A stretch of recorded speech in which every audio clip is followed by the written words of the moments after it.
Imagine finding a ship floating perfectly in the middle of the ocean. The food is still warm, the captain's coffee is still on the table. But every single person on board has disappeared. No bodies, no blood, no goodbye. And the final clue changes everything, so don't skip the ending. It happened on a cold morning. Another ship spotted a sailing vessel drifting quietly across the sea.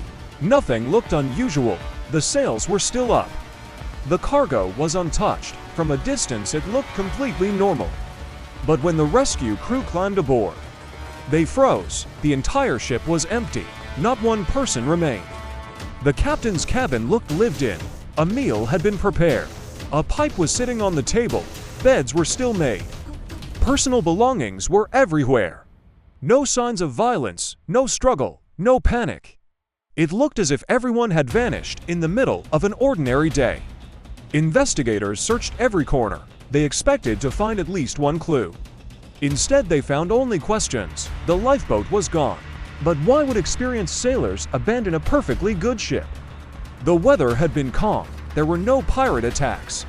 No explosion, no fire, no storm. Nothing explained the disappearance. And then they found something strange. The ship's final log entry ended mid-sentence. Experts created dozens of theories: a giant wave, mutiny, poisonous gas, sea monsters, even aliens. But every theory had one fatal problem. If the crew escaped, where did they go?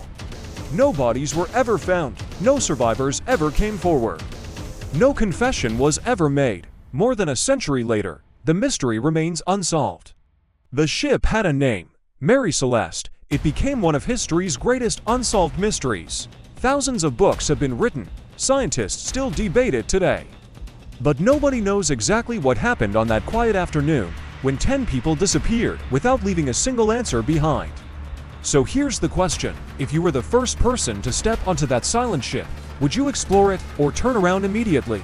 Because somewhere in the Atlantic, the answer may still be waiting. Subscribe for more true mysteries that still have no explanation.